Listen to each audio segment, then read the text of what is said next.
Well, hello there. Welcome. Fireside with Peter Adkison. I am Peter Adkison. My guest today is Mark Jessup, and my co-host today is Javian from the Mox Boarding House. We are also broadcasting live on Gen Con TV. And we're broadcasting to Chaldea Studios, and we go, as you know, in search of the untold stories behind your favorite games. And the game this season is still Magic the Gathering.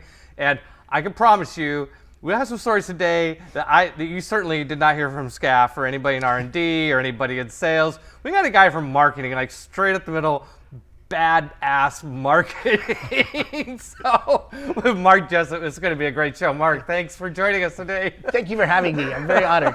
Very honored. All right. I'm so anxious to get to this pile of ads. But first of all, I want to talk about who was Mark Jessup before Wizards of the Coast, Magic the Gathering, Yeah. you know?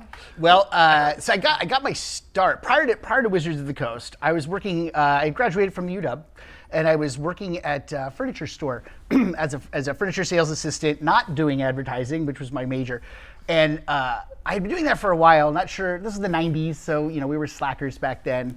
But a lot of us were actually some of us were starting their own game companies. Others of us were slackers. But so I was doing that, and I had a friend, Tyler Bielman, also a Wizards alum.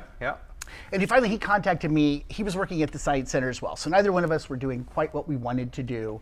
And he was also a marketing guy. Yeah, we went to ad school together at the UW. Together. Yeah, so that's how he remembered me, because we would always I'm saying, wait, ad school? Like I think advertising, of like marketing degree. Ad school? Oh yeah, no, like serious? Yeah, UW communications, advertising, focus. Just ad school. Yeah, we actually did advertising. Okay, good. So he's like, we got to try to keep our chops up. We got to build up our portfolios. So I started going over to Tyler's apartment after work every day, and we would just do advertising. We would just jam on advertising for no clients. Okay, this is like a world that I have no experience in. The loving advertising so much that I would go in my own time with my other. But I actually know somebody else who likes advertising so much, and we just sit around and make up ads. Right, like other people, they were starting bands. Some people were shooting indie movies. We were doing spec advertising campaigns in our free time. Well, did you have like a camera? Were you like shooting stuff too? Or? We actually scripted some. This was before cameras. There were no cameras back in the '90s, were there? Nothing you could easily lay your hands on. That's right. Yeah, there was the kind you had to send in the film and everything. Yeah, quite literally. It was a big deal. So we were just doing like these spec ads for ourselves to try to build out our portfolio. Right. But we'd also been playing Magic a lot. And one of our friends, Paul Hughes, who was the associate editor for the Duelist. That's right. He contacted us this one Friday, and he goes, "Hey, I've got an opportunity for you guys. You can pitch an ad to the Duelist for a subscription." And just so I'm not sure everybody now, the Duelist later dropped. Everybody might not be familiar. So when Magic the Gathering, early in the story of Magic the Gathering in the mid '90s, Duelist was the magazine for Wizards of the Coast. Back in the days when magazines were a thing. You hear that a lot back in the day when magazines ruled. We hear that. We use that phrase a lot on this show. Back in the day when. Yes, this was the Magic the Gathering magazine. Yes. Called the Duelist. And of course we were psyched. So we had 2 days to put together this ad. So we spent easily 20 hours working on this ad campaign over Saturday and Sunday. We put together strategies. We had multiple conceptual directions we could do. We worked on it the whole time. We go into Wizards. This is the old building. Yes. We go into Wizards, which was like being at Willy Wonka's factory, to see all the magic cards everywhere. We thought it was so cool. So this is probably around 1996? Yeah, so it's 96. Okay. We have a meeting with Catherine Haynes, the editor, Amy Weber, the art director, and Wendy Fujitaki, I believe, the publisher. Right. So we sit down and basically we start going through this strategy doc, right? They're thinking there's just gonna be two guys that are like, hey, here's an ad, see you later, right? And we're like, so picture this, you've got a strategy, here's your communication objectives, but here's your communication challenges, here's your target audience, here's some key assumptions. Wow. We're like 20 minutes into this meeting and we haven't even gotten to the ads yet, right? But they're just sitting there like, well, all right, guys, keep going. This is pretty cool. So then we pitch our 3 directions. They pick one, and they're impressed, I think. We never talked about money. We were just like, that's really cool. We leave. We're like, well, that was fun. And then like a week later, they contact us and they're like, we need another ad if you guys wouldn't mind putting something together. We're like, sure. Like, when do you need it by? We'll be ready tomorrow if necessary. And then they were really nice and said, and we should probably pay you this time. And of course, immediately we're like, you just pay us in Magic cards, right? Of course. Of course. Right? And they're like, no, we'll pay you dollars. And so we did that, and we did a couple more ads for the Duelist, and then finally we got the first call from Ron Richardson and Casey Berberman to do BattleTech. Right. So that was really cool. Oh, you have some ads. So we have some ads. So let's catch up with the story in the form of ads. So we're going to work up to those ads that Mark just talked about. So so the first ad here, and that's not. I didn't do that. That's Wizards. Okay. That's you guys. Yeah. Well, let's see. They're going to get it up on the screen here, and then give me the thumbs up. Because this really ring a bell, guys. Yep. Okay, you got it. Because that is, by all intents and purposes, the very first ad for Magic the Gathering. And as near as I can tell, that's the only copy. That actually came to me bequeathed through the ages from Casey, from Lisa Stevens, an old binder of advertising. And that's the only copy. And it's the Magic Lesson 1 Anatomy of the Card. Yeah, so and the old Wizards of the Coast logo. That's how you know it's really old. Super old. Yeah. Still my favorite Wizards of the Coast logo, I gotta say. Yeah, I know. love I had that shirt for so long. It fell off my body. The choice is simple. Yeah, the choice is simple. Right, so this is kind of showing what the state of the art. Yeah, this is state of the advertising, which I only even bring up because it was a time and place when Tyler and I started to do it, because we had the advertising acumen of school. When we started getting into ads, we'll see later, it's like we were trying to elevate the advertising game a little bit. Right. So, but this one's pretty good. Don't Don't be left out. It's got the goblin with his finger right. Yeah. I know, like, I don't know. Did you do any ads that were that good? I don't think I ever did. I never was able to top that one. I was never able to top that one. No, it's really good for Ice Age, right? Yeah, Ice Age was cool too because it's about like the reprints. Like you talk about like, hey, you gotta make sure. Yeah. By the way, I feel, we have so many. Mark brought a huge pile of ads. We can't show them all, but here. So this is like finally. This is the Duelist the giant ad spiel of like what we do. Yeah, spent all weekend on, right? Spent all weekend on like record scratch. There was one before it too, but it was. I think they liked the. I would like to believe the rigor that we put into thinking about the construction of it. We did another one that was actually a spread that had different Magic players' dialogues back and forth talking about like why they would want the Duelist gear, which was the one part of this I think probably they liked more. But it's just funny to see like this is what we would do. We would just spend our time just doing this stuff. And so then after the Duelist had been using us enough, that's when we got, I think, on the radar of Casey Berberman, who was the director of advertising then, and Ron Richardson, who was the brand director for BattleTech. Yeah. And we got to do BattleTech. And now some of you, this is a treat. Some of you might remember this ad. I got to remember. I remember this. That was like the shot heard around the building because it was like actually taking a shot at Magic. We had to actually ask if it was okay to do. Right. So if you can't see, we got a mech firing at a Sarah Angel and a Siobhan Dragon and I don't know. And laying waste. Something else, laying waste. Yeah, laying waste so to it. Tap this. You can almost hear that after this. By the way, we didn't have a lot of direct feedback back then. This is go back to the elder days of when you actually could do that stuff. So, but we had always consumer response cards in the product. And I think one of the reasons that we got our in even for more and more stuff is the response cards coming back from BattleTech. 67%, I still remember the stat, 67% of the people checked the ad as one of the main reasons they bought the game. Which nobody ever did. Nobody ever says advertising convinced them to do anything. And so Ron shared that. He said, hey guys, guess what? 67%. So that was like, that was a really big deal for us. Oh, it's a great ad. Yeah, in BattleTech, it was a lot of fun. And we did a lot of advertising in that. We called it mercenary humor. It's just like the Take No Prisoners. So Ron really loved it. Is that like completely digital, or did you have like modeling or something like that? No, that was an artist. That was one of the Magic artists. Because even that was a big deal to actually get original art commissioned for a piece. Yeah. FASA was pretty protective, if you will, of the property. And I think they liked that one. I think FASA probably liked this one a lot. Yeah, it was pretty cool. So then we went through. We were doing more BattleTech. We did some Netrunner. We did one thing for Vitesse, Vampire Eternal Struggle. Yeah, Matt Burke tapped us to do something. But then we started doing advertising that was again. the one thing I think contextually you have to understand about advertising and gaming at that point was a lot of it, because it was the similar genres of fantasy and science fiction and similar kinds of art.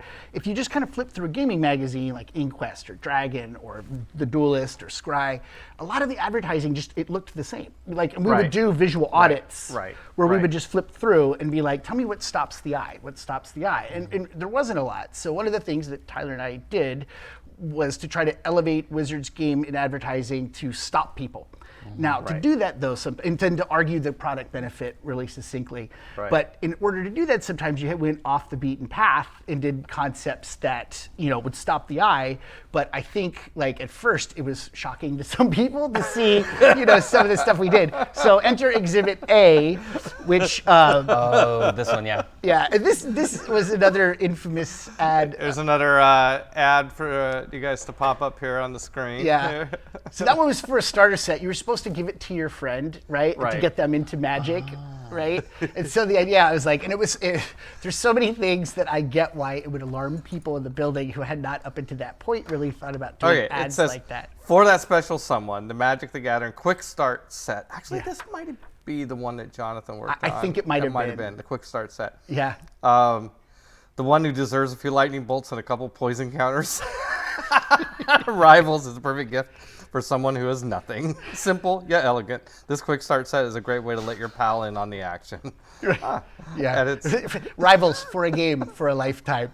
So, so the thing was, the designer that was working on that in the building, Lori Shattuck, like, she had it up on a big old design monitor, and it got a lot of attention because you could see it from Spine Design, and people would actually, what is that? What are you working on? Right. And so, they shopped around. So this is my funny Steve Connard story. Yes. Oh, good. We need a good Steve Connard story. So, he was my first guest on the show, by the way. Yes, I know. Yeah, he's my partner in my Chaldea business. Yeah, so. And he may not remember this because I was nobody at the time, but I'll never forget this. So they're showing this ad because it was such a big departure from the things that Wizards had done up until that point, Magic, that there was shopping it around the building a little bit. It had been shopped around enough. I might have been a little bit testy at this point. But maybe it was Rick Harris or somebody. He's showing Steve. He's like, what do you think about this ad? And Steve's like, I don't know, man. Maybe. And I go, do you play Magic the Gathering? And to Steve Connard. Okay. And Steve goes, I was the lead designer for Legends. Right? and there's this moment where he's like, just like, no. The background is still pan away from me. So it was really funny. It's one of my great professional gaffes, because I wasn't even in the building full time yet. And I'm like, do you play Magic the Gathering? Yeah, I'm actually an R&D. Yeah. I'm a designer on sets. My bad. So sorry. Dang. But anyways, so we kept doing stuff like that. We actually did another ad. We were still freelancing Rolling Stone, which was an acquisition ad. And this is very much, I also love looking at these ads because it's so 90s, the design. Another ad here, this is a Rolling Stones that ad. was I remember this. I don't have to talk numbers, but it's 20 some years ago. I'm sure the numbers don't matter now. That was a $50,000 ad. Whoa. Yeah, that's what insertion. That was what a single page insertion in Rolling Stone was. Really? So there was a lot of attention on these ads, right? And so that one actually wasn't even that contentious. It's just because it didn't address specifically the mechanics of Magic the Gathering. It was, what we call an awareness ad. It was kind of a brand building ad. That was, I think, the thing that we got some pushback about, because it seemed like a squander. We're going to spend $50,000 and we're never even going to talk about tapping cards and the cool mechanics and the right. It was like, well, but it was, it's the 90s and this is about a lifestyle. Right.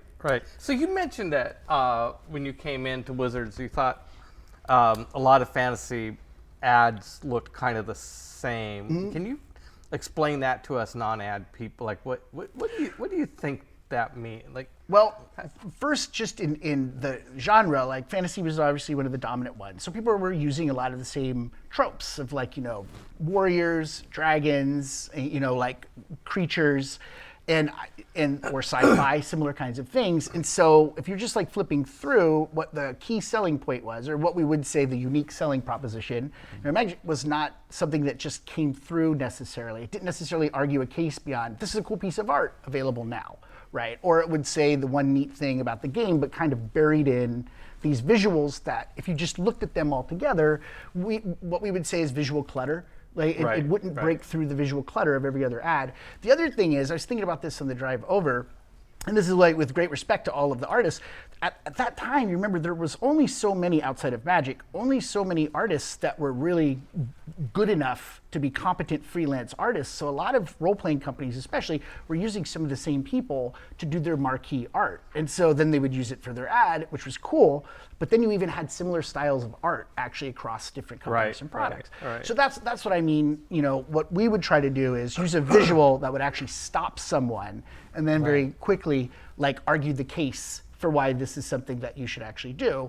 But again, in that process, that was kind of a new thing for gaming at that point. Because you forget, we've become so sophisticated in our industry, even in marketing stuff. But back then, it was a lot of people just sort of doing what they could when they weren't actually making their products. Right. And so that kind of stuff. And so I always say, Tyler too, when we came in, we were trying to create ads that broke through the visual clutter, argued a key selling point succinctly, and then made somebody curious to go on. So how would you, so in those early days, this would have been kind of a shift for the company in terms of what our ads look like. So how was that, I'm curious what some of those early conversations might have been like with, say, Casey Breberman, who was the head of the marketing department, or individuals involved in brand management, or the types of people you had to sell. It's funny because Casey actually, so little known fact, or excuse me,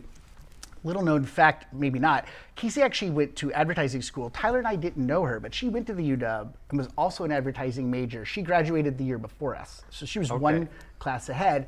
And I think Casey, and I still to this day, she was my mentor and sensei at Wizards through all my career until she left, and a great champion for us. She got it. She was like, oh yes, this is what we should be doing. We should, for the reasons stated, we need to elevate our game, and we think you guys can do it. But I think outside of that, two groups that really had concerns, and fairly, I get it, Spine Design, who did all of our visuals, all of the graphic design for everything. So Spine Design was the name of basically the art and graphics department of Wizards of the Coast in the 90s, right? And a huge team and a super talented team. and they did everything. They did all the layouts on the product, advertising, so, and all the advertising. So from their perspective, and I know this because I talked to a lot of them, they thought, the best way to sell Magic is these beautiful visuals, and then we'll just say, on sale now, right? And I'm not taking anything away, but that was really kind of the idea. This beautiful art will help sell the game, and then, so the idea that we would not feature beautiful art from the set. And instead show a bouquet of flowers. Right? It was literally, that was a flashpoint. That was contentious because pooping on, on this stuff. It's what are you doing? We've got so much great art and this is a bouquet of flowers? Right. So there was that. And then also, we talk about R&D, and they were obviously the leading force in the company.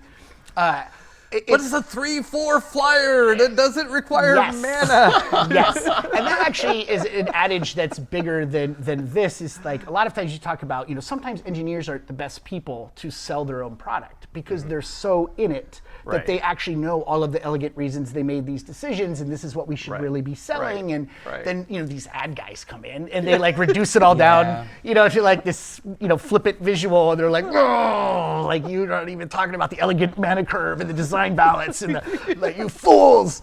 And so there was that. And so it's not even just one conversation, but I think it was an ongoing process that we had over several years, to be honest, where we had to win people over to the idea that this kind of advertising was making a difference for Magic because it was standing out. Do you feel like you did? I do feel like I did. Because I'll give you one quick example. I say we. You and Tyler. Yeah, Tyler and I, and Casey. With Casey's support. Yes, absolutely. So Kat Seifert, who was our media manager way back in the day. An ad that was an example of where I'm sure that it actually made a difference was when we did pre-constructed decks, which was very early on. It seems like a no-brainer now to say, you sell theme decks. It's a great way to introduce people to the set. But back then it was very contentious because Magic players, the creed was you make your own deck.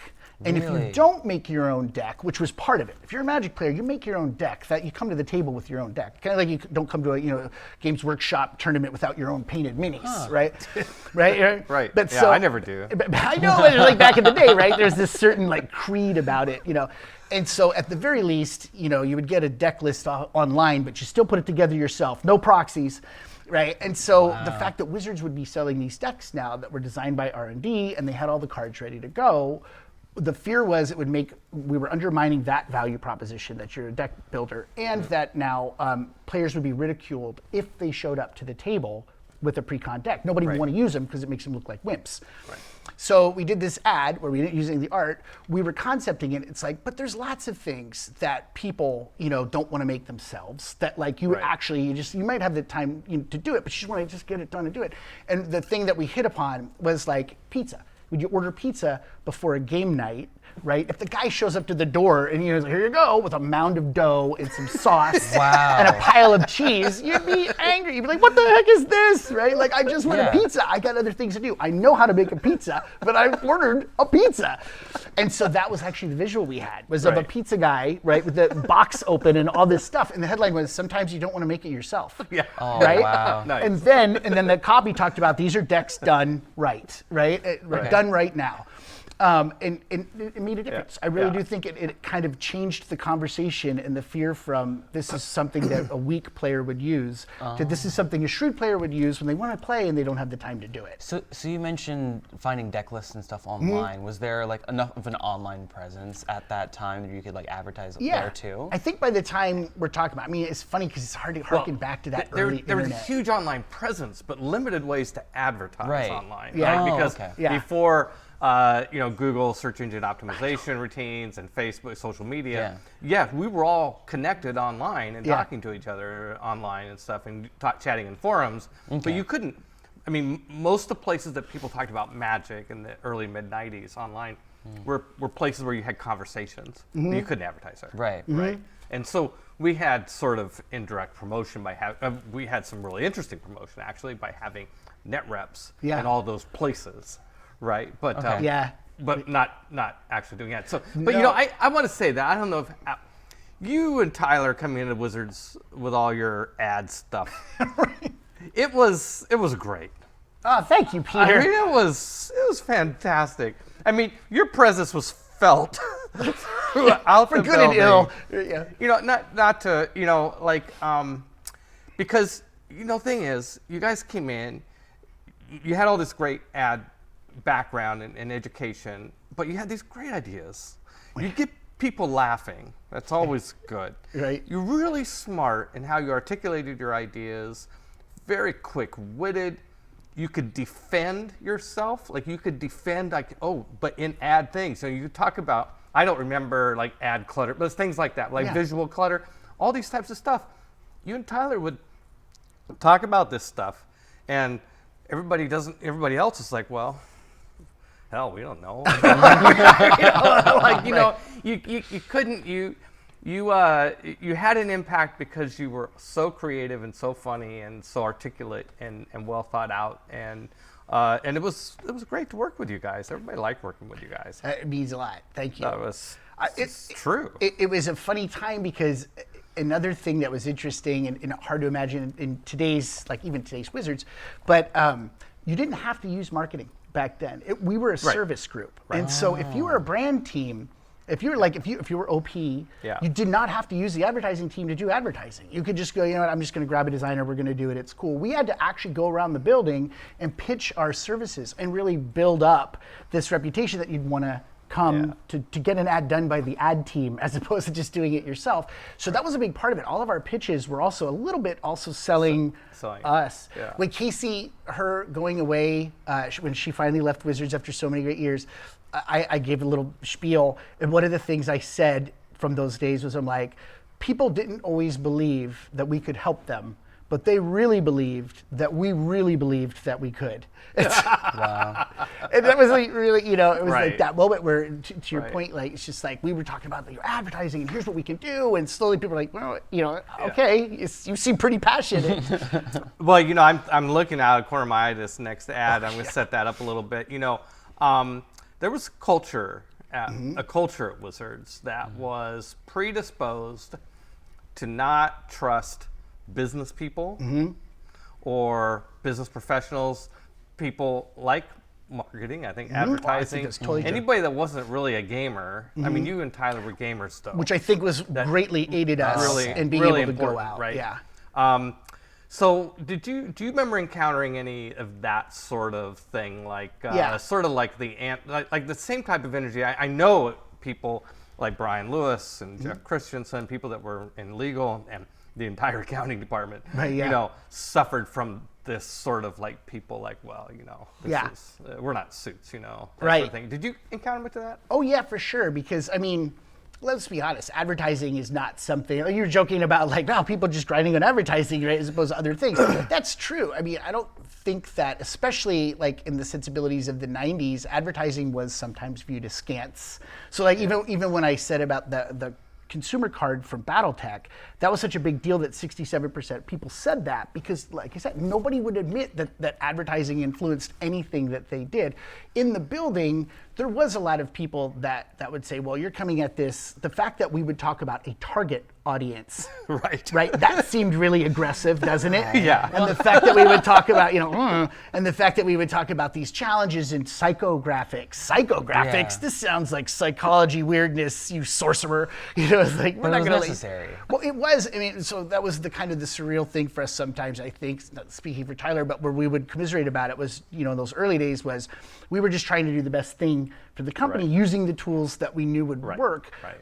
But because sometimes you talk about the psychology of advertising, it's like, well, that's not what we should be doing. We should just be selling a game on the merits of, which we still did. But anyway, so yeah, I think that definitely that was something that there was a bias against marketing a little bit in those days, that you just don't understand the games. But you guys were gamers, and that helped too. Getting back to what I said earlier, people liked you guys, people respected you guys, and I think it was part of the challenge of building Wizards as an organization in the '90s. That's very different now than it was then. Is that it was really hard to find professionals in various disciplines that you needed in an organization who were also gamers, because gamers were such a tiny segment of the society in, say, the 70s and 80s, that it really wasn't until after the turn of the century that you would find you could easily find people who were professional, whatever, fill in the blank, accountants, lawyers,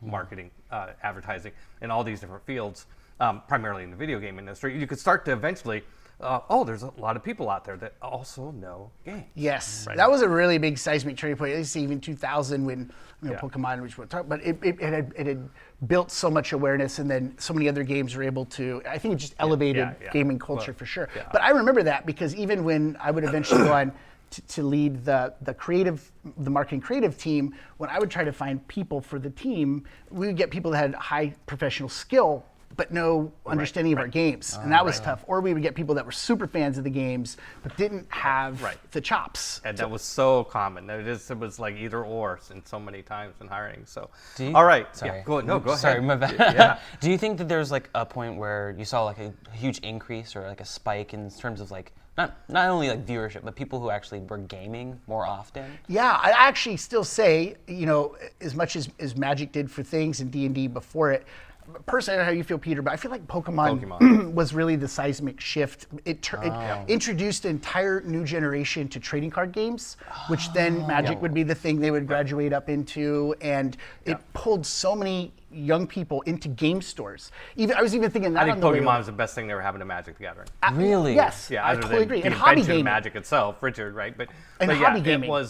It was all of a sudden you had a trading card game that appealed to the masses, that was advertised on television and cartoons, and we just raised a whole generation of people to grow up and then ultimately discover the more serious more competitive Magic, and it's been an ongoing thing, right? This is that Pokemon and Yu-Gi-Oh have been just been churning out players predisposed to play tabletop games, and eventually they discover the rest of the tabletop game world too. Now in the last 10 years, they've discovered Dungeons and Dragons. Right. Yes. Yeah. And nowadays, I think way more about Pokemon in terms of like video games and like the phone apps and stuff like that. You don't really think of it as often in terms of its card game presence, but back then it must have been huge. It was. Yeah. And how video games have trained a generation of people to understand character classes and levels and all the stuff that you have in Dungeons and Dragons, right? Right. It's basically a tutorial of D&D. These video games that were based ultimately on Dungeons and Dragons, if not directly inspired by, right? yeah, it's just been fantastic. It's been fantastic. Grew up in the 90s, we all were terrified that video games would obsolete tabletop games. And it turned out that video games just trained people how to play tabletop games. I remember that. It was like, it's the death knell of our hobby is going to be video games. But I want to say really quickly, the other thing about Pokemon that cannot be underscored was the OP that we started with Magic. That then Pokemon pulled in so many kids to hobby retail that they never would have, parents never would have taken them there. They never would have set foot in there, except that's where the Pokemon League was. And then you go in and, hey, what's this? Avalon Hill. What the heck is this? D&D. But seriously, it's not a scary story. Because I remember circa early Magic, like game stores, people weren't sitting around playing games. Maybe a D&D game in the corner, or else nobody. And then Magic started. I think that's where Wizards had a great effect too, in terms of we got into retail, set the bar in terms of what retail could be. A lot of independent retailers were doing the same thing, and then and eventually we got out of retail, but it didn't matter at that point because the retail environment had changed to embrace well-lit stores and places to play and demos and competitive organized play programs and all this sort of stuff, and now you have super big luxury stores like Mox, which are just kind of, that's really like the old Game Center, the old WotC Game Center concept, but taken and really done right. Yeah, and really done right. Although the Game Center is pretty cool too. Yeah, no, it was great. Yeah. But speaking of which, I had some Game Center. Okay, so we were talking about we almost we set this up and then kind of drifted off. Oh yeah. So then we're entering into some contentious ads. Contentious ads series. Yes. So you guys got this one? Okay. Yeah. So screw someone on Valentine's Day. Oh God. So this is the deal. Here's the quick behind the scenes. Well, let me just read a little more. The Nemesis expansion for the Magic Gathering trading card game holds a few nasty surprises for your significant opponents. I would have. Bust out the Lacodless, a new creature type that excels at spreading pain. Blocking them is only the start of your opponent's troubles. So what, you got some pushback on this one? A little bit of pushback on that one. So here was, behind the scenes, what happened was, for Nemesis, like we always tried to figure out what were the significant mechanics of the set, and then we would argue like their benefit for the metagame. That was like also behind not just visually arresting people with concepts. We would try to say, and this too was something that we would elevate, is the metagame, which wasn't our idea, obviously it's R&D's idea, but applied to our advertising. Like every set is going to inform the metagame and change the existing cards. So we would always ask R&D, what were the mechanics, and and how will they affect the metagame, and we build ads around that. Nemesis was the first one that I recall that R&D honestly was like, well, we've got some cool creatures in it, but like this is not our strongest set, which was something, right? Like it's like they were honest. It's not our strongest set. So one of the things, and I'm not even kidding you, they're like, we can really build around the release date, and this was brand 2. It's like, it's Valentine's Day, so we make that into an event. So to get, which block was it in? Do you know? Oh, I think it was Nemesis. It was Krovax was the main guy, because Krovax was actually in the. Right. So the ad before this was a tease. The month before was a tease, and it was just a chocolate box, and it said 2/14/2000. It's a date.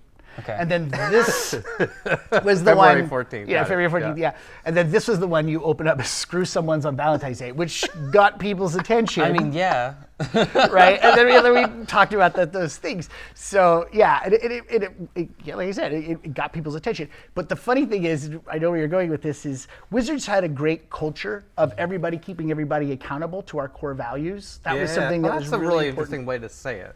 Yeah, and so we even had a folder that people could post to that was core values. Yeah, this is a digital, like an in-office forums. Mm-hmm. It was an in-office forums, right? Yep. And and there are different rooms that you could post. Yes, and Yeah. And there was a core values.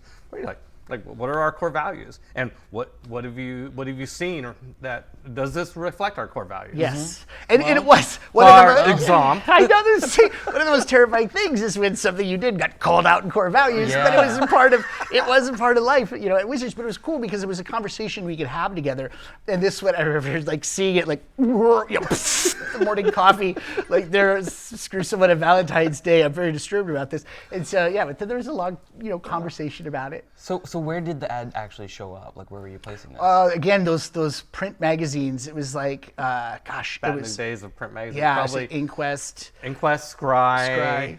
We still, I think, had the Duelist Wizard then. World, maybe. Oh yeah, Wizworld. I Wiz forgot World Wizworld had a magazine. and Scry and RL Magazine, the Duelist, maybe So the gaming the magazine? Duelist sideboard. Yeah, Yeah. there were back in the day a whole bunch of. If you go to a retail store in 1998 or whatever, the counter would have a whole bunch of gaming magazines. Dragon Magazine, Dungeon Magazine. We would advertise in Dragon Magazine, even though it was to the D&D crowd, right? Yep.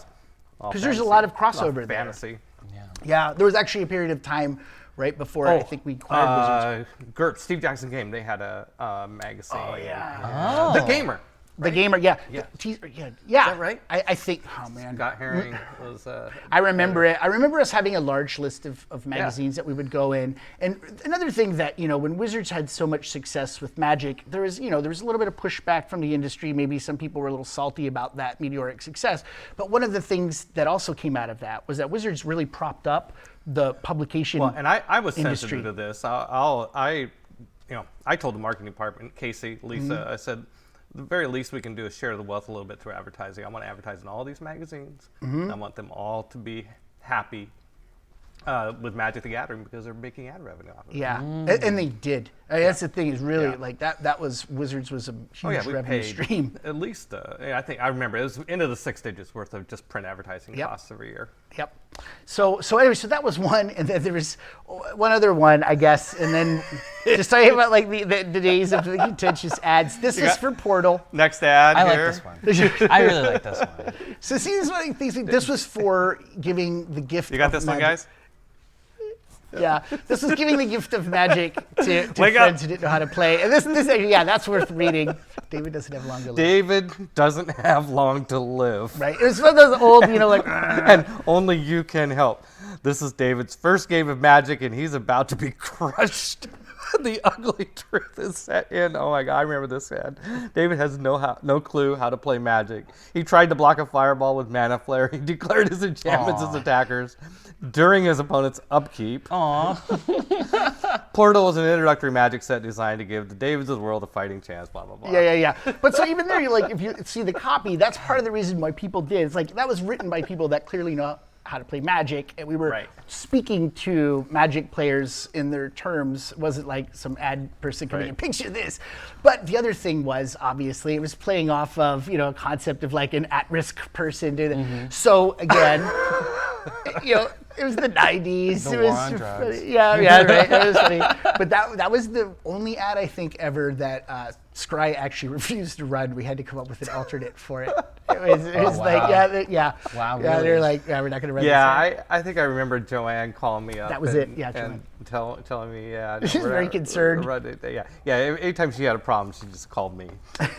So it was like, I remember. One of those people. That was one of the first times that I remember you interact, because this was before the Game Center, which is but it was like literally where I think you contacted Casey. You're like, what's going on down there? Just like Casey Bremerman, you wanted in the office, Casey Bremerman. totally. So yeah, that's cool. We'll pull back a little bit, but Well, and these are ads that we're laughing at them, but we're not laughing at the concern, of course. right. It was. I think I'm reflecting fondly that we had a culture that, 20 years ago, that we were talking about these things. Yes. We were always. and holding each other accountable to a standard, Yeah, which I yeah. always appreciated. I really did. It's And such a once in a while, something that got through that probably today.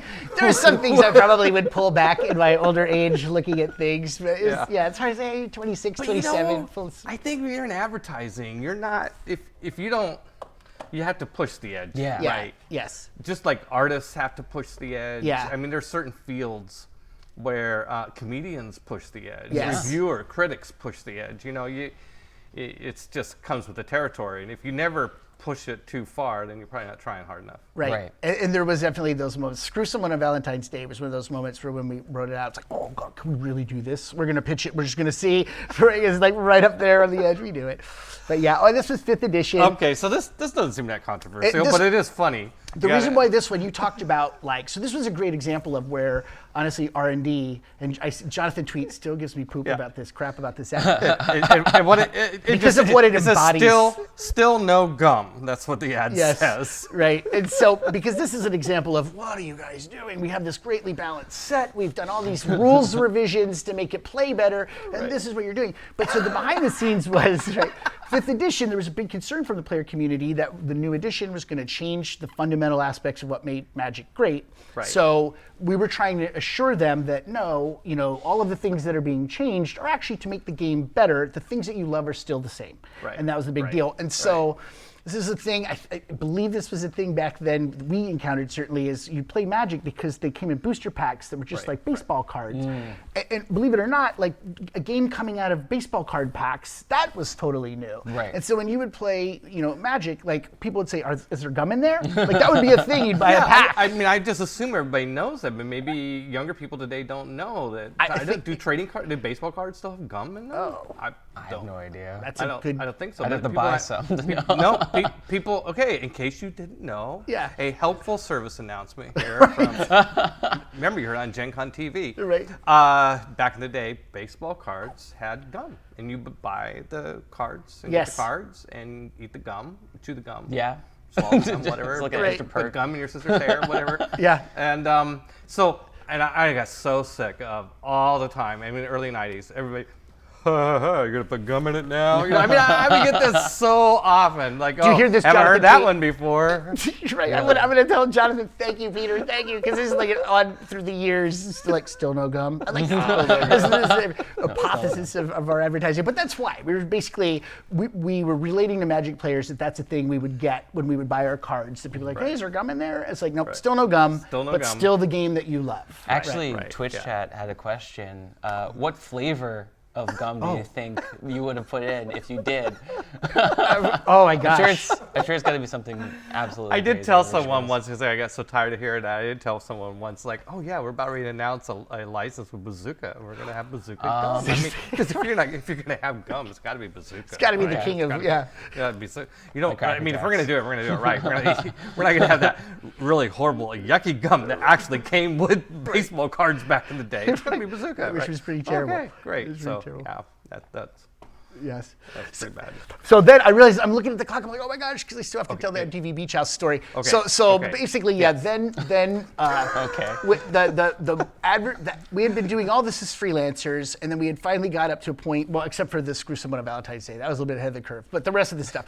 So it's the Game Center. Wizards of the Coast is opening this great Game Center. This was probably the biggest call we had because this was a really serious deal. And cool, too, because it was in Seattle. So we were going to do radio. We were going to do outdoor bus boards. And then all of these papers, The Stranger. And just in case you don't know, before Mock's Boarding House, the prototype, if you will. It really was. For these high-end retail stores, we did a Wizards of the Coast Game Center in New District. And it was like a big place where you could run big tournaments, and we had places to play games. You could buy games, you could play video games, all sorts of stuff in there. Anyway. It was ahead of its time. Yeah, it was. I mean, not even ahead of its time, but it was, as you said, it was the model of the lifestyle game store. Basically, it really was. Even with the restaurant, which would be replicated now so many years later. So as we did that, the funny story is we had been concepting it. We knew it was going to be a big deal. We heard you were going to be there, so then this was an infinitely bigger deal. No, really, it was. We're pitching Peter Adkison now. This is the show. Like, this is the big times. But the night before we actually did that pitch, which was like at 11 the next day, we still hadn't gotten a concept that we really liked. So, and the only thing you do when you're young and foolish, we flew to Reno. The day before our pitch, we flew to Reno to shake up the creative juices. We were like thinking about like things. Like at one point, it kind of came out like, God, Reno's kind of like Vegas. It's kind of like a cross between Vegas and a dive bar. Yeah, you're like trying to think of these things, and then also it's like, wait. That's it. Like when you describe things, you're always like, it's kind of like a cross between this and this because you're having a hard time articulating what was an original prospect, right? Of like, how do we tell people what this is? And so we hit upon these ideas, this idea of taking these really interesting places that geeks and gamers love, and Right. doing a cross between them. And so yeah, So we have this. right, which is from The Stranger. It's The 1997. Stranger, which, by the way, is a weekly magazine Still, in yeah. Seattle area, Yeah. still around. It's like a newspaper, Still going. a little edgy, always edgy. Yes, yeah, right. yes. It's a cross between the Batcave and Stonehenge. You're right, yeah. The Wizards of the Coast game, Center Ultimate. Okay. Yeah, the Okay. ultimate rec room. That's the ultimate rec room. Yeah. Should put my glasses on. Sorry. It's like, but so we did a series of those. That was like, it actually was effective because it got people talking. I mean, like right. it was good layout and stuff, but it kind of really tried to convey what we were trying to get at. And we did a series of those. So that was cool. And then that was actually when, after the pitch, you said something like, "Oh, this is good. Have you guys ever thought about joining us?" Or something like that. Or, we're like, "Yes, of course." And that was when Casey was like, "Well, guys, what do you think?" And of course, Right. yeah, the rest is history. Yeah. So we're finally to you. So all these other stories, you were just contractors. Maybe Yeah, is not it hard to all. imagine? No, but it's like there's a lot of stuff that went into '96 all the way through. We had a lot of stuff You guys going were on. independent. Yeah, I think by the time I said that, I think I was like genuinely surprised that you weren't actually employees. Yeah. right? Yeah, we were doing a lot of stuff. And that was even true. It was even probably cost effective. I was like, I like you guys going off doing this probably- creative work for TSR or somebody, right? Yes. Yeah. Yeah. Actually, you know what's funny? Tyler and I, we did take our portfolio the summer before we got the gig around to Gen Con, best 4 days in gaming. We actually, we did it. But what was funny is when we had our portfolio, we would show all the other game companies. And like, "Oh, those are really great guys, not interested." And finally, I don't even remember who it was, but it was a smaller game company. The guy's like, "This is great. Can I ask you, are you getting a lot of interest off of this?" And we're like, "No, not really," kind of hangdog about it. He goes, "You know why? Let me tell you why. Because nobody has money to do ads like this except Wizards of the Coast at this time in gaming." He's like, "The bottom line is, if I'm going to do an ad, all the money is going to go to the spend, none of it to the design or concept thing." And that was really kind of eye-opening for us. Right. We hadn't approached Wizards, but yeah, it was just like a lot of companies, they're like, "This is what I'm going to do. I'm just going to do this." And so it's like, wow, that's true. Like, Wizards is a special place that's able to do these things. Yeah. Right. All right, well, let's get to the beach yeah. house. Yeah, let's get to that Oh, story. yes. Okay, yes. so come on. So I've been there this is summertime, so I've been there for like 5-6 months. We do an acquisition campaign for Magic, which was a lot of money. I don't know if we say it. Does it matter now if we say numbers? I don't care. So it's $15 million, which Whoa. $15 million in '97 was a lot of money. It still Yeah. is, but it was like that was a big spend for an acquisition campaign. right. And one of the things that networks would do when you did a TV spend is they'd give you what they call added value, which were like just little special units they'd film. They still do stuff like this, but they do extra packages of stuff with shows or whatever, Stars. So Casey calls me in her office and she's like, "Okay, so you've got to be in New York on Friday to meet with Comedy Central for one of their packages. And then you need to be at the MTV Beach House in Malibu that Saturday, the next day, to actually do the filming of the Beach House because they're going to do all these units." I'm like, Wow. "Oh, I'm so psyched." So I fly to New York. I'd never been there before in my life. Get in super late, like 10 o'clock. The guy at this hotel in Times Square, he's a D&D player. And this is like, I'm checking in late, and he's like, "Oh my God, I love it. I write adventures for Dragon. I've never gotten one submitted." I'm like, "Well, I play with Dave Gross. I did then in this 12-person campaign because everybody wanted to be in Dave Gross, the editor of Dungeon then. Right. Everybody wanted to be in Dave's campaign. So I Yeah. actually play D&D with Dave. You may not know my name, but they're like, So so if cool. you ever sent me something, here's my card. I'll do what I can." So the guy goes, "You know what? Nobody's staying in the penthouse tonight. Do you want to stay in the?" And I'm like, "Sure." And this is like, it is a penthouse looking out Nice. over Times Square. First time in New York, wasn't too shabby. Well done. Anyways, so go through, have a great time. Comedy Central. Then I fly out to Malibu, where I meet up with Liz Shue, our director of promotions, and Shirley Carlson, the brand manager, I think, at that time for Magic.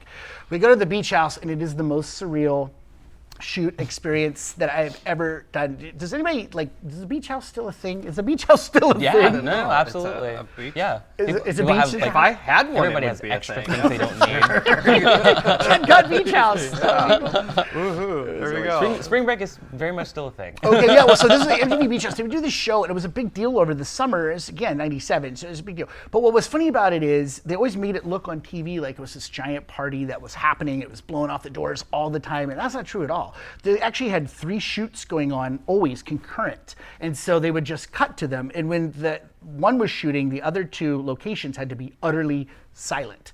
So for instance, the one that was down in the pool filled with everybody, woo! Yeah. The director would be like, quiet in the pool, like go to 2, right? And then you just have these poor, like, egregiously hungover college kids like in the pool, silently, couldn't move for like 20 minutes, couldn't even like, I hear splashing in the pool, shut up. Oh my God. I'm not kidding you, right? And so everybody's there, and they'll be like, all right, back to the pool, have fun, like, woo! And then cut, right? So that was surreal. One of the big VJs, Ed Lover at the time, he had a little vignette he did, and he had all these young women behind him. There was a booty cue card. It actually, one of the PA's jobs was to he'd be like, all right, we're at the beach house, we're doing a lot of cool stuff, and then the PA would be like, booty. In retrospect, I wish I would have taken this card because it was just lying there when we left. I'm like, oh, why did I take the booty cue card? Right? And so everyone turned around and it's like, all right, and then cut, back to us.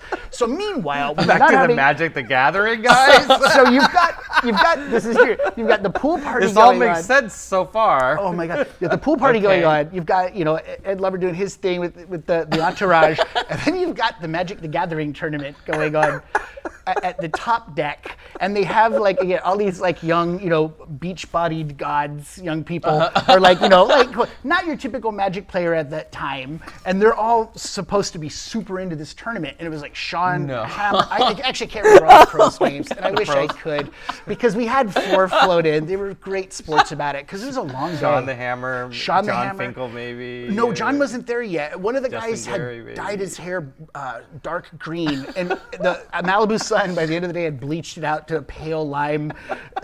Really, they were out in the sun. Shirley and Liz and I, pale Seattleites, we kept squeezing back because the shade was just slowly diminishing as the shoot would move on. Oh. And we couldn't really influence a lot because MTV was they had their stuff going. But there was this one aside where they cut away to these kids is that, this one young woman goes, is that Sean the Hammer? And the other guy's like, yeah, I think so. You know how he got his name? Because he drops the hammer on his opponents. They had no idea what magic was or what was going on. And the 3 of us are just like, oh, this is terrible. Right? And we're roasting, and it's sweating. Quiet on the set, shut up, you. Oh, man. Right? And our pros are doing the best they can, and she's like, this is terrible. Anyways, that's the MTV Beach House story. Oh my gosh, Yeah. I'm exhausted. I know, we were too. Yeah. Oh, that's a tight, yeah. I'm just envisioning a music video from Magic the Gathering. Where people are literally just playing cards and attacking each other. Yeah. In the background, people are just dancing booty. and shaking. Booty. He's like, yeah, all right, everybody, let's keep playing.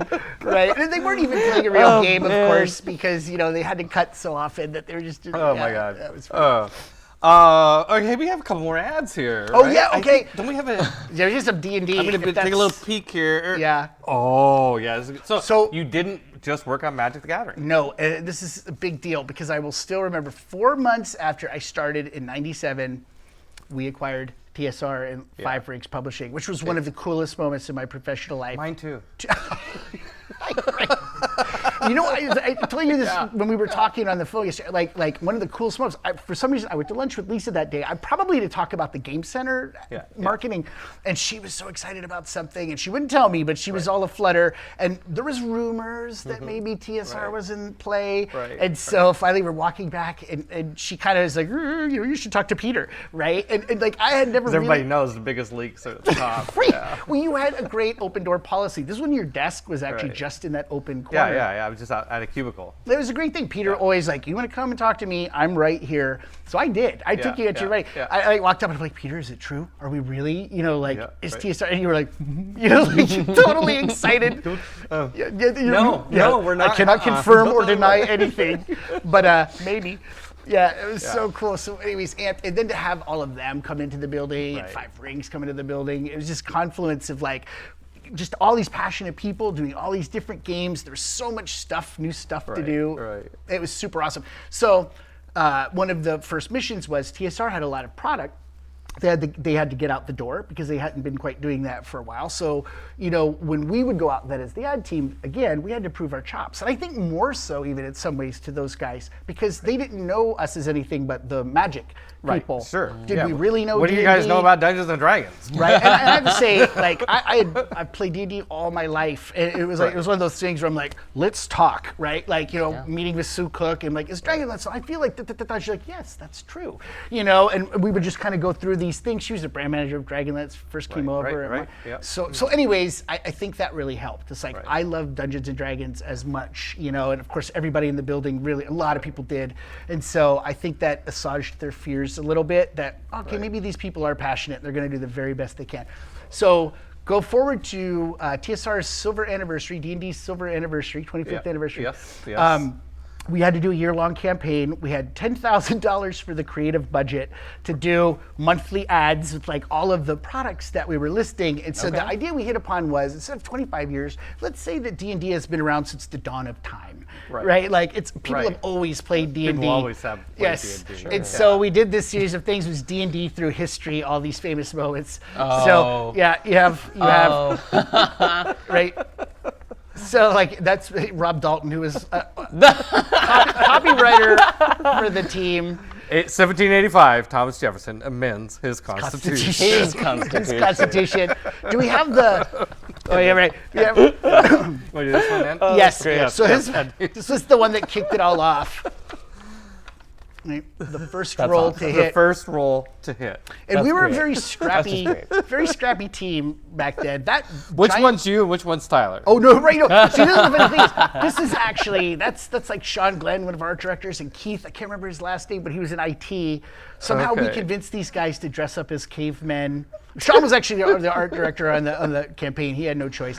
But basically, I love the caveman booties. They're just these nice fur boots. Yes, and Sean had on spandex pants, for modesty's sake. Okay. That D20 was about a third of the creative budget all at once. But you know what? That was in the booth.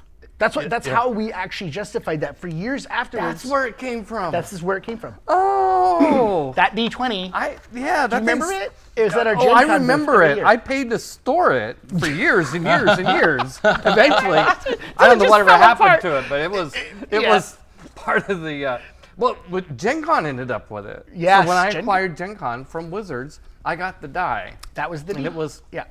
It was in Gen Con's storage. I think it's That's awesome. We got a lot of mileage out of that. We might have given it to somebody. It might have been somebody that rescued it, but I think probably because there was one point when I was still there where somebody did say the D20's in bad shape. Do you want to keep it? And it was like, yes, always. I'm not going to not say that. Of course we want to keep it. Oh, how much does it cost? And it was like it's a giant boulder-sized D20. It was a giant boulder-sized D20. So the thing is, because we were a scrappy little company, aside from all of that, this was shot without a permit in the mall that was near Wizards in Renton, and so we'd like drive up, set up the shoot, ready to go, and then here comes security across the parking lot, right? Really quick, go, get back into the truck and like blaze away with two cavemen, a giant D20 in the flatbed. Wow. Yeah, it was like it was fun stuff like that all the time. Yeah. Wow. Well, here we are. Oh, yeah, here we are now. Here we are. We're almost wrapped up. Oh, I don't have time for the Pokemon story, do I? The mall tour. Yeah, go on. All right. I mean, you teased it. Now you got to say it. All right. 4 minutes will last a long time. It's a lifetime. Yeah. So there was this period of time after like all this stuff. It was '98 before Pokemon was even a thing for us, where I think we were bringing our costs in, things were leveling out. Like everybody was like, "Oh, that's cool." Vince came on the team. And one of his big things. So Vince Cleary, he was he was my mentor. He was older than I was. I worked for him at Boeing. He's been a guest on our show. I highly recommend checking out his episode. It's great. He taught me everything I knew about management and business. It was great guy. It was great. And he came in and was my number 2 after he retired from Boeing. When we acquired TSR. Yes. And because I felt like I couldn't do it without him. He was. It's funny because I know he joked on the stream about people were nervous about me. That's true, but I think pretty quickly everybody really respected Vince because he was a no nonsense guy that clearly had a rigor of business that we needed. Because there's such great meteoric success with Magic. I think there's this brief period because right before Pokemon, where I do think like it felt like we were starting to slow down a little bit, and we needed to figure out, that next thing, and we were trying different kinds of games and stuff like that. So the first all hands, we got to get the Pokemon thing, because the all hands first time Vince comes in, he's talking about like controlling costs and things like that. We have to, and he's like, how many people here know that if you bring your mail in, Wizards will pay the postage, which was true. Okay. And so like a lot of us raise our hands like, I remember this. Right? And he goes, okay, well that's effing stopping right now. It's just like that, right? Everybody's like, like they lower their heads. That's effing stopping right now. He didn't say effing, but that was his no-nonsense. That was his no-nonsense style. I know, he was really liked great. it. I love Vince. So then this new game's coming on the scene. It's called Pokemon. I actually go down to get a demo of it in R&D, and it was Elaine Chase who demoed it for me. Elaine is now like huge at Wizards, VP of some huge amount of stuff. And so she demos it for me. And I just remember looking at the art and thinking, man, this is really cartoony. And then the math required seemed like a higher level of math understanding. Yeah. And I remember going back and talking to some of the team, like, what do you think? I'm like, man, I don't know.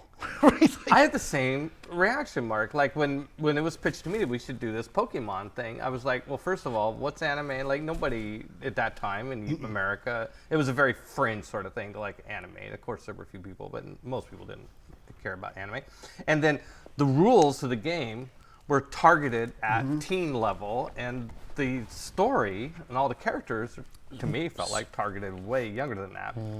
So I was against doing it, but then we learned that Nintendo was going to spend $40 million on advertising, and I thought, well, I can make $5 million of cards based on that advertising alone. So that's why we did the deal. Yes. Yeah. It turned out we did, so almost $1 billion. Which was so crazy. So this was like again, so many great moments at Wizards. So much, but so this moment was.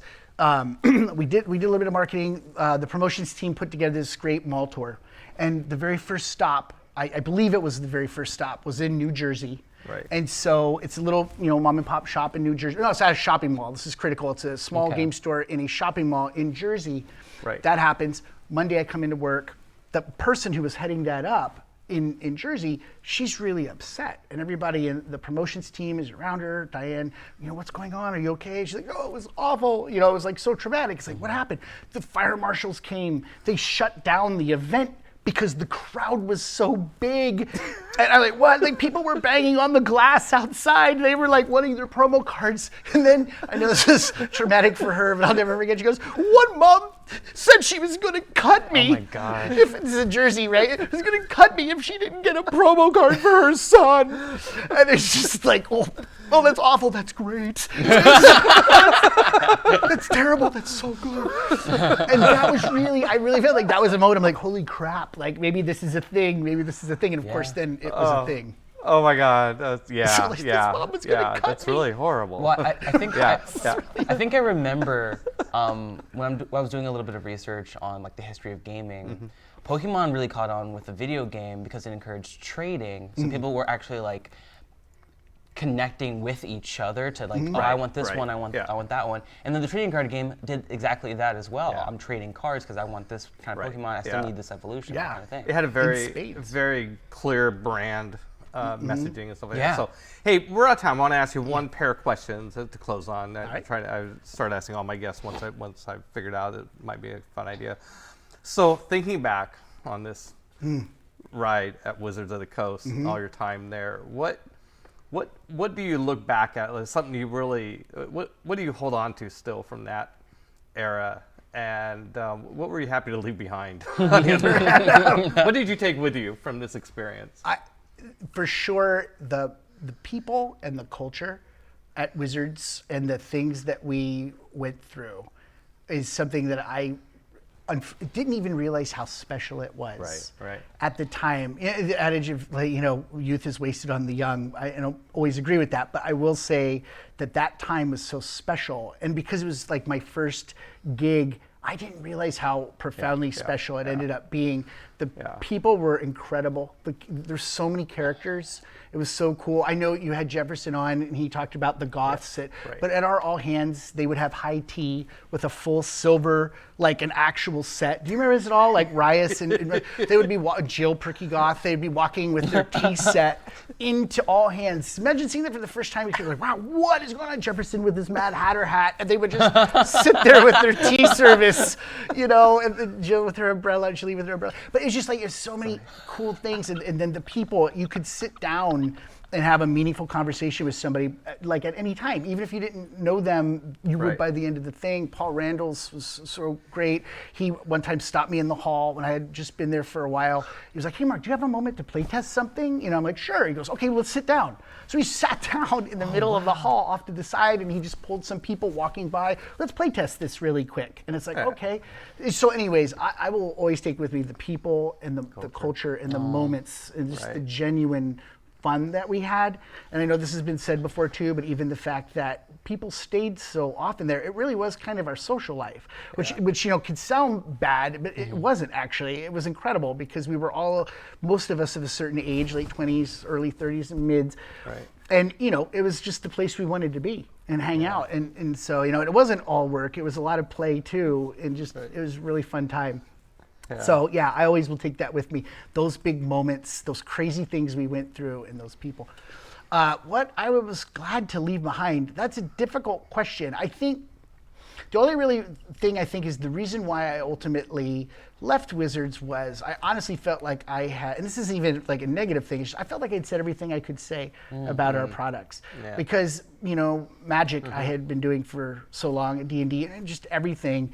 And I realized that I was kind of starting in my own head, even kind of starting to repeat the same old. concepts that I was thinking of. I had a similar sort of thing. Yeah. Like, you know, what am I doing? You know, making new edition of D&D every 10 years and new expansions every 3 months. Yeah. You know, at some point you're just like, okay. You start to see those patterns develop.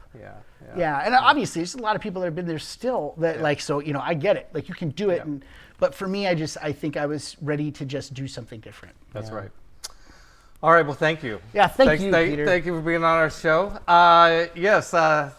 Wow, that was great. So thanks to Mark Jessup for being on our show, Fireside with Peter Adkison, also Javian for joining us today as our co-host, Will Geisler is our technical director, and Marcus Mays. Like the corn or like something you get lost in? Like the corn, but spelled incorrectly. Okay, Marcus Mays, who's just joined us as, I don't know what he does. Anyway, what are you? Studio manager. Studio manager, that's it. One of those. Thanks to Caldeo Studios for providing us a place that we could do this. Thanks to Gen Con TV for being our broadcaster. And thanks to you for watching us. And we will be back next week on, what's that, the December the 18th, I believe? 11 plus 7, yeah. And we're going to have 4 guests who were all in the customer service department at Wizards of the Coast. Rich Redmond, Joanne Redmond, Eric Cagle, and Adam Konas, all together. It was just only like about a fifth of the number of people that worked at Wizards back in the 90s in customer service. But they're very special. They're gonna be here 1 week from today. Between now and then, please check out Brothers Murph, Mondays 5 p.m. Pacific time. Also, Table Takes and Industry Roundup, Fridays at 11 a.m. on right here on Gen Con TV. All right, and thank you very much for watching. Appreciate it.